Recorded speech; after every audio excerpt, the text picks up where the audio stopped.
Good morning to all. Welcome to our Vetri IAS academy. இன்றைக்கி நம்ம academy சேனலில் எதை பற்றி பார்க்க போகிறோன்னா, தமிழ்நாடு அஞ்சல் துறையில் 2019 காலி பணியிடங்கள் கொடுத்துருக்காங்க. இது 10வது முடித்தவர்களுக்கான ஒரு நல்ல வாய்ப்பு. இதை பற்றியான தகவல்களை பார்க்கலாம்.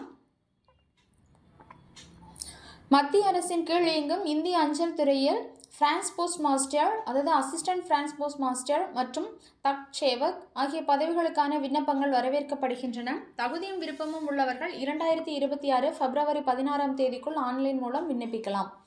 யாரெல்லாம் விண்ணப்பிக்கலாம்? தகுதிகள் பற்றி பார்க்கலாம். இந்த வேலைக்கு விண்ணப்பிக்க 10ஆம் வகுப்பு தேர்ச்சி பெற்றிருப்பது கட்டாயம். விண்ணப்பதாரர்கள் 18 வயது பூர்த்தி அடைந்தவராகவும் 40 வயதிற்கு உட்பட்டவராகவும் இருக்க வேண்டும்.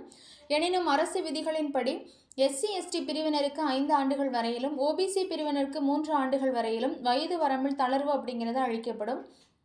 மாற்றுத்திறனாளிகளுக்கு பிரிவு வாரியாக 10 முதல் 15 ஆண்டுகள் வரை தளர்வுகள் உண்டு.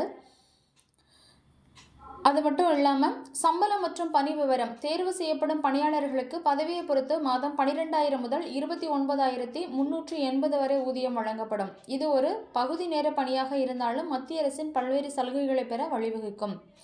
சொந்த ஊரில் பெறக்கூடிய ஒரு நல்ல பணி இது.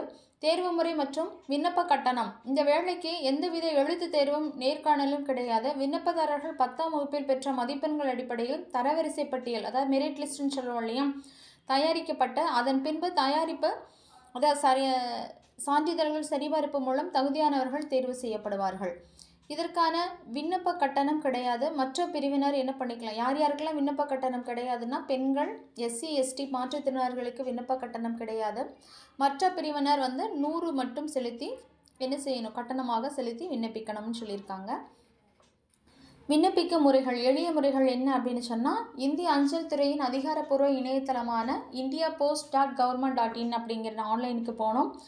விண்ணப்பிக்கும் போது புகைப்படம், கையொப்பம் மற்றும் மதிப்பெண் சான்றிதழ்கள் ஆகியவற்றை சரியான அளவில் பதிவேற்றம் செய்வது அவசியம். பிப்ரவரி 2ஆம் தேதி முதல் விண்ணப்ப பதிவு தொடங்கிவிட்ட நிலையில் கடைசி நேர நெரிசலை தவிர்க்க இப்போதே விண்ணப்பிக்கிறது நல்லது அப்படின்னு சொல்லியிருக்காங்க. நன்றி.